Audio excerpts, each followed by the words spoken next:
Assalamualaikum warahmatullahi wabarakatuh. Salam sejahtera bagi kita semua. Perkenalkan, saya Maristion Nugroho, dosen Departemen Pendidikan Teknik Sipil dan Perencanaan Fakultas Teknik Universitas Negeri Yogyakarta.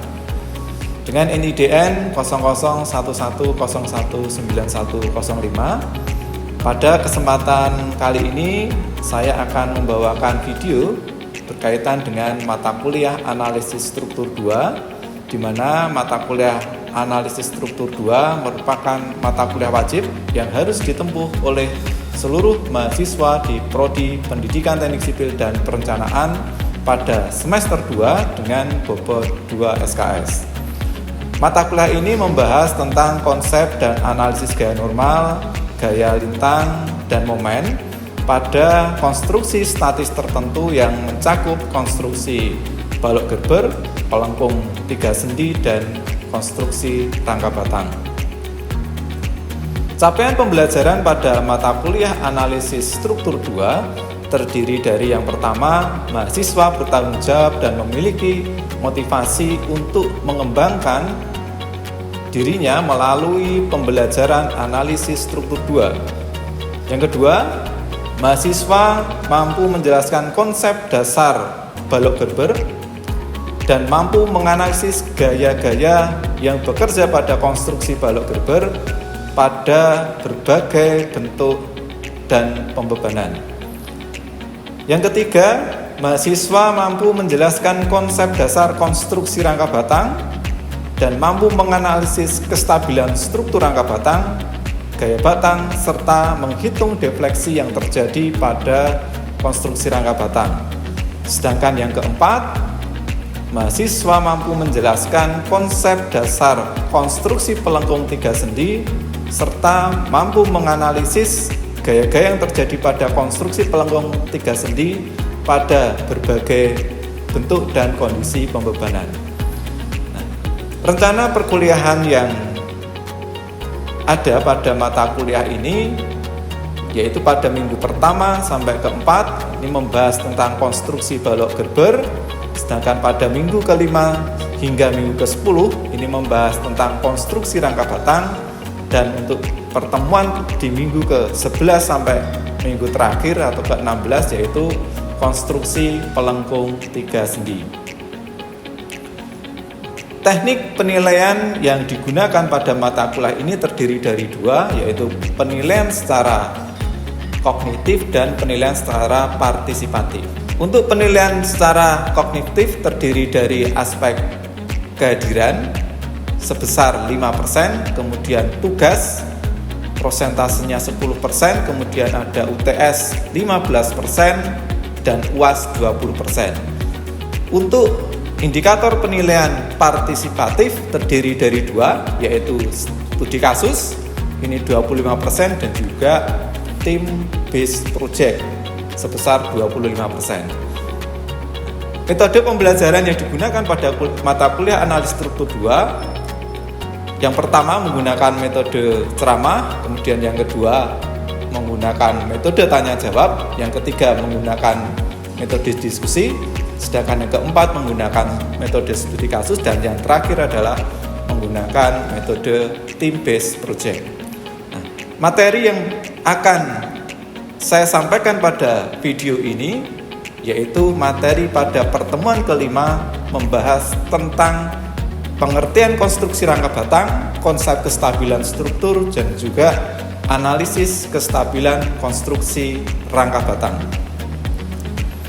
Capaian pembelajaran pada mata kuliah Analisis Struktur 2 yaitu mahasiswa mampu menjelaskan konsep dasar konstruksi rangka batang dan mampu menganalisis kestabilan struktur rangka batang, menghitung gaya batang, serta menghitung defleksi yang terjadi pada struktur rangka batang. Sedangkan capaian pembelajaran lulusan pada mata kuliah Analisis Struktur 2 yaitu mahasiswa menguasai konsep teoritis bidang pengetahuan dan keterampilan sains alam, aplikasi matematika, rekayasa yang diperlukan untuk analisis dan perancangan di bidang sipil dan perencanaan. Demikian pengantar yang dapat saya sampaikan. Saya sampaikan selamat menyaksikan. Selamat siang adik-adik. Selamat. Sehat semua ya hari ini? Alhamdulillah. Oke. Sebelum kita mulai perkuliahan pada siang hari ini, marilah kita awali dengan berdoa menurut agama kita masing-masing. Berdoa dipersilahkan.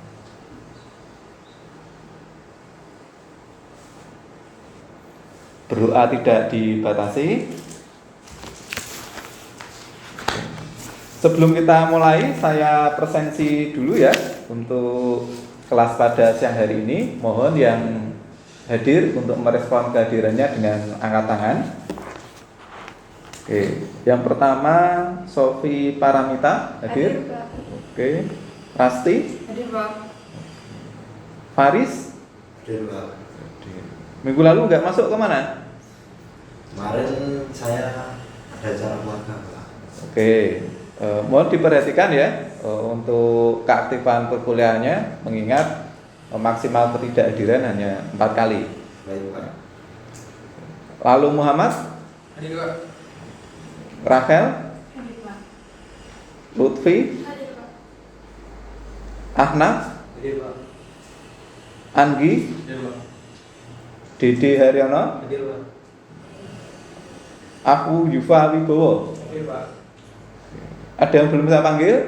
Sudah semua ya? Oke. Baik adik-adik, di minggu lalu kita mempelajari materi tentang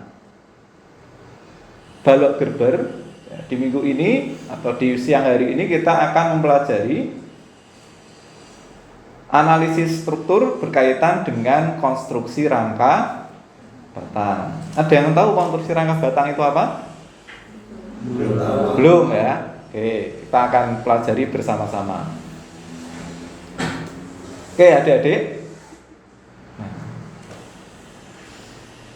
saat ini ada 2 tipe jembatan rangka ya, yang ada di dunia. Salah satunya di Indonesia. Jadi ini adalah contoh konstruksi rangka batang yang diimplementasikan di dunia konstruksi. Jadi uniknya konstruksi rangka batang tipe ini ya, itu memiliki bentang yang panjang yaitu 96 meter, dibangun di era kolonial. Jadi dibangun di tahun 1886. Nah, di dunia hanya ada 2, satunya di Indonesia, yang satu di Norwegia.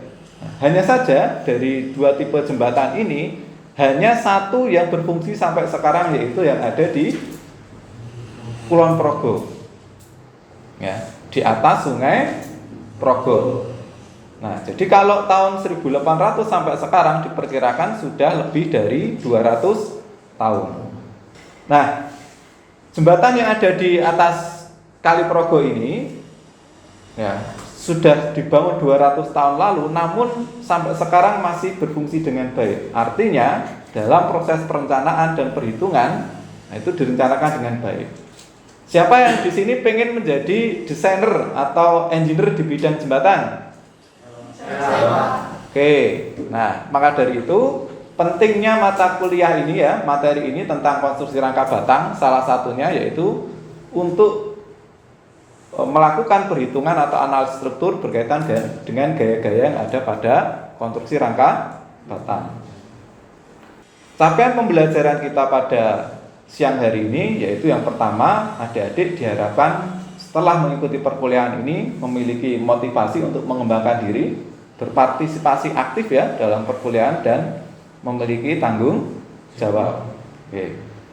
Sedangkan di aspek pengetahuan, setelah mengikuti perkuliahan hari ini adik-adik diharapkan mampu menjelaskan pengertian konstruksi rangka batang dan juga menjelaskan konsep kestabilan konstruksi rangka batang. Dan terakhir yaitu di aspek keterampilan, adik-adik harus bisa menganalisis kestabilan konstruksi rangka batang. Nah, sebelum kita belajar lebih jauh tentang konstruksi rangka batang, coba kita simak video berikut.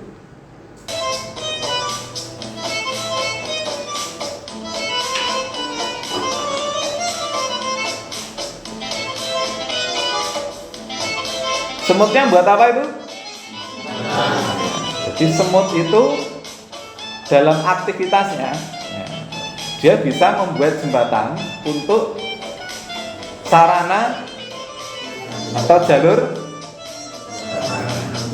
suplai pangan mereka ya. Jadi mereka tiap hari cari makan. Nah, salah satunya tadi ya bahwa semut bisa membuat jembatan. Jadi kalau semut bisa membuat jembatan, kenapa kita tidak? Nah, maka dari itu salah satu penerapan konstruksi rangka batang yang umum digunakan diantaranya adalah konstruksi jembatan. Nah, jadi kita jangan sampai kalah dengan semut, ya. Oke, baik adik-adik. Jadi dari video tadi kita bisa belajar ya dari cara semut membangun suatu struktur jembatan. Jadi struktur jembatan itu adalah salah satu konstruksi rangka batang. Nah, kira-kira menurut adik-adik, kenapa semut bisa buat jembatan, semut-semut tadi? Kenapa? Karena Listi. semutnya gotong royong, Pak. Oke, semutnya gotong royong ya. Jadi semutnya rukun saling bekerja sama satu sama lain untuk bangun jembatan. Oke, ada yang lain? Nah, ada yang mau memberi pendapat mengapa semut buat jembatan? Oke, silakan, Dek Paris. Kenapa semut bisa buat jembatan? Mungkin dari saya karena semut-semut itu saling terhubung, Pak. Oke, ya, menurut pendapat rekan kalian, mengapa semut bisa buat jembatan? Karena semut antara satu dengan yang lain saling terhubung. Nah, maka dari itu, dari semut-semut tadi kita juga bisa mengartikan atau mendeskripsikan tentang konstruksi rangka batang.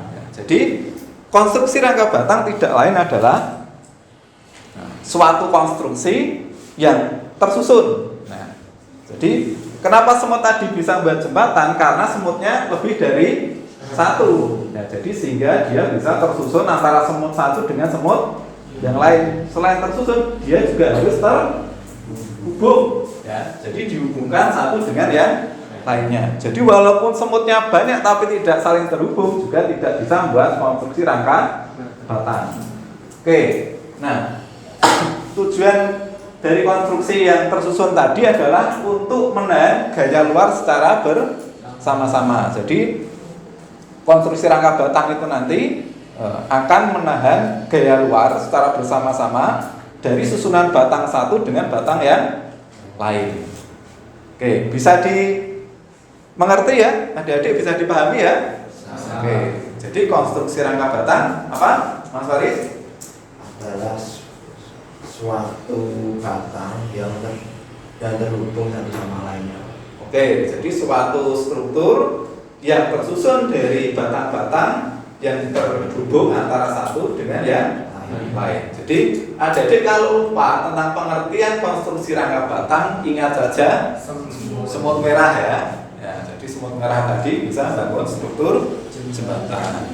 Oke, selain pengertian konstruksi rangka batang, nah hari ini kita juga mempelajari tentang konsep kestabilan konstruksi rangka batang. Jadi salah satu parameter dalam perencanaan struktur rangka batang yang pertama adalah kestabilan struktur.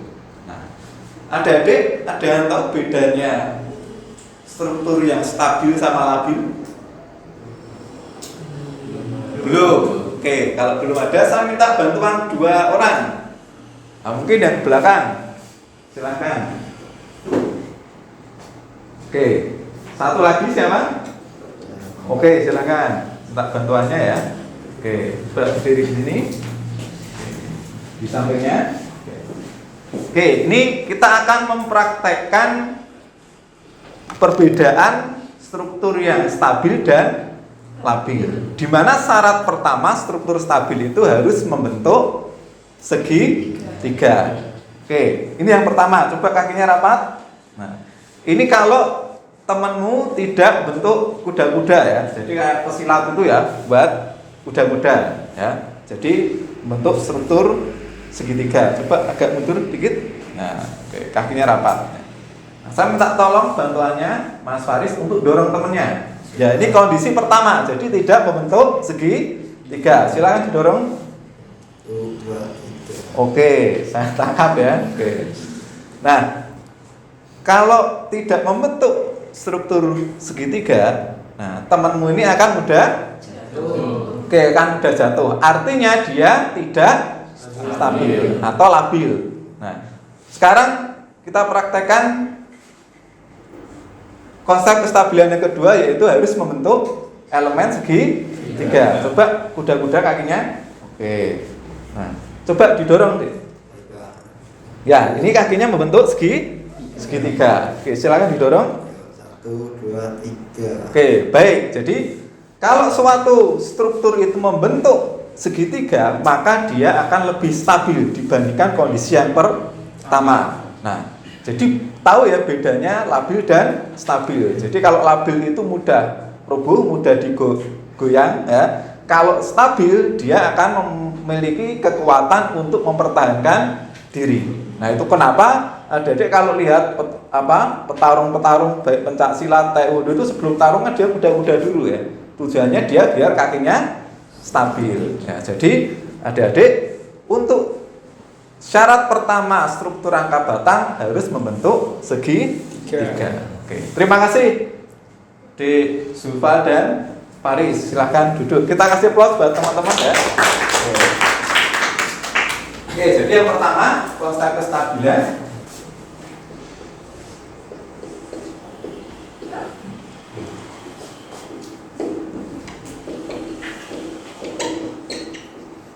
Oke, konsep kestabilan pertama tadi apa? Membentuk segitiga.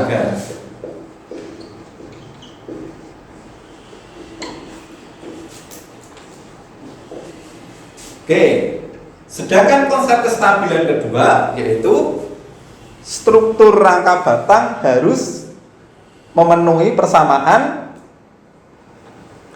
S sama dengan ya. Jadi konstruksi rangka batang harus memenuhi persamaan S sama dengan 2 dikalikan K dikurangi 3, di mana S adalah jumlah batang.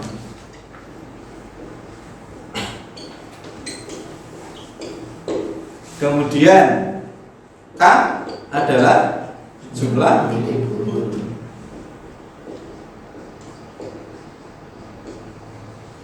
Oke, jumlah batang dan jumlah gulung. Oke, ini dicatat. Jadi konsep kestabilan yang pertama membentuk segitiga, yang kedua harus memenuhi persamaan S sama dengan 2 S sama atau jumlah batang sama dengan 2 kali jumlah titik bul dikurangi 3. Oke. Nah, sekarang coba kita implementasikan ya, kita terapkan contoh persamaan S sama dengan 2K min 3. Oke. Jadi adik-adik, saya punya 2 contoh struktur, yaitu struktur A dan struktur B. Di mana pada struktur A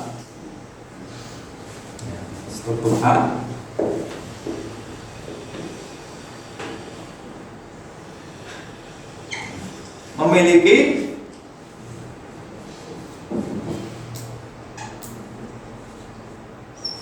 satu, 2, 3, 4. Jadi S-nya sama dengan jumlah batangnya ada 4. Oke, jumlah batangnya 4. Kemudian jumlah buhulnya berapa? Ya, di sini ada buhul A, buhul B, buhul C dan buhul D. Ya, jadi di sini juga punya 4 titik buhul. Maka K-nya sama dengan 4. Nah, jika kita masukkan ke persamaan S sama dengan 2 dikalikan K min 3, maka S-nya berapa? 4 sama dengan 2 dikalikan 4 dikurangi 3, maka 4 sama dengan ya 8 dikurangi 3, 5. Artinya jumlah angka di ruas kiri dan ruas kanan tidak sama, maka struktur ini dinyatakan struktur yang labil. Ada pertanyaan? Izin bertanya, Pak. Ya, silakan. Kalau strukturnya labil, bagaimana solusinya, Pak? Terima kasih pertanyaannya di Zulfa. Kita kasih applause dulu teman-teman buat Zulfa. Jadi pertanyaan cukup menarik ya, dan sering kita jumpai di lapangan. Jadi pertanyaannya yaitu bagaimana caranya ya yang struktur awalnya labil menjadi stabil. Nah, jadi kita kembali ke persamaan ya. Jadi caranya jumlah angka ya di ruas kanan harus sama dengan yang di ruas kiri. Nah, maka di sini kita bisa tambahkan satu batang sebagai contoh struktur yang B. Jadi kalau struktur yang B akan menjadi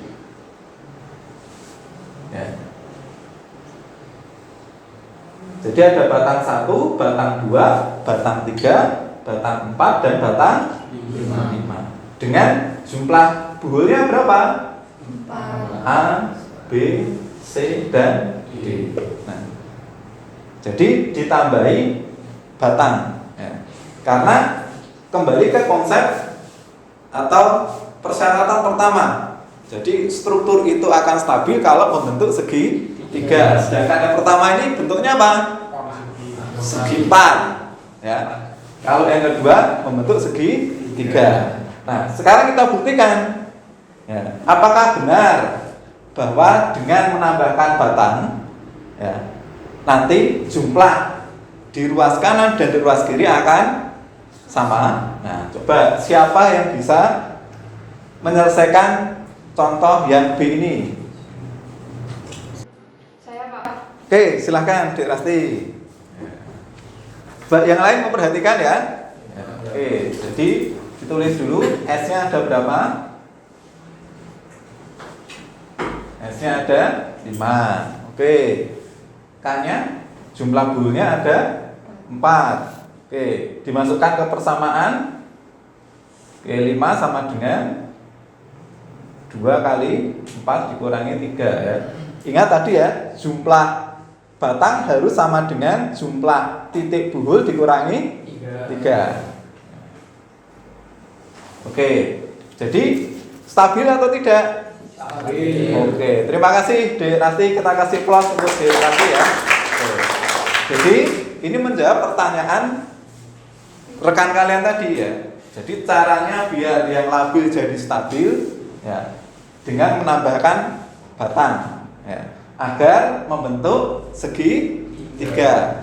Namun harus dicek apakah sudah memenuhi persamaan ini atau belum. Nah, ternyata setelah kita cek struktur yang B ini ya, setelah ditambahi satu batang, dia memenuhi persamaan kestabilan, yaitu jumlah batang sama dengan 2 kali jumlah titik buhul dikurangi 3. Oke, gitu ya rekan-rekan. Baik adik-adik ya, jadi kesimpulan dari perkuliahan kita pada siang hari ini, yang pertama yaitu bahwa konstruksi rangka batang adalah konstruksi yang tersusun atas batang-batang. Jadi sebagai contoh ini ya, ini kan batangnya lebih dari 1. Jadi dari batang-batang yang tersusun satu sama lain. Kemudian konstruksi rangka batang ini ketika dibebani, dia akan menerima gaya dari luar secara bersama-sama. Ini sebagai contoh penerapan konstruksi rangka batang ya pada model atau prototipe jembatan. Kemudian yang kedua, ya, kalau adik-adik perhatikan ya, di seluruh rangka jembatan ini akan membentuk segi 3. Jadi konsep pertama kestabilan struktur pada contoh prototipe jembatan ini sudah memenuhi ya. Nah, namun demikian kita juga harus memastikan bahwa suatu struktur dikatakan stabil apabila memenuhi persyaratan jumlah batang ya, jumlah batang harus sama dengan 2 kali jumlah titik buul dikurangi 3. Gitu ya, adik-adik semua. Bisa dipahami untuk pertemuan kita pada siang hari ini? Bisa. Oke. Nah, untuk pertemuan minggu depan, agar adik-adik lebih bisa memperdalam tentang konsep kestabilan struktur, maka dari itu ini saya berikan penugasan mandiri ya. Jadi soalnya ada di layar di depan. Jadi buktikan apakah struktur tersebut stabil atau tidak ya, dengan persamaan tadi ya, jumlah batang sama dengan 2 kali jumlah titik buul dikurangi 3. Nah, untuk tugas ini dikumpulkan di pertemuan minggu depan ya. Nah, untuk pertemuan minggu depan kita akan membahas tentang analisis gaya batang pada struktur rangka. Baik, demikianlah perkuliahan kita pada pertemuan hari ini. Kita lanjutkan pertemuan di minggu depan di tempat yang sama, di jam yang sama ya. Nah, karena pentingnya materi tentang konstruksi rangka batang, jadi saya mohon kehadirannya adik-adik semua karena mata kuliah analisis struktur 2 ini merupakan mata kuliah wajib yang harus ditempuh oleh calon sarjana pendidikan teknik sipil. Terima kasih adik-adik, kita akhiri perkuliahan kita pada siang hari ini dengan berdoa menurut agama kita masing-masing. Berdoa dipersilakan. Berdoa tidak dibatasi. Assalamualaikum warahmatullahi wabarakatuh. Baik, berdasarkan video pembelajaran yang telah ditayangkan dapat disaksikan bahwa mahasiswa mampu menguasai konsep teoritis bidang pengetahuan dan keterampilan sains alam, aplikasi matematika, serta rekayasa yang diperlukan untuk analisis dan perancangan di bidang sipil dan perencanaan. Sehingga dapat disimpulkan bahwa mahasiswa telah mencapai tujuan pembelajaran lulusan. Semoga video pembelajaran dapat memberikan manfaat bagi kita semua. Terima kasih. Assalamualaikum warahmatullahi wabarakatuh.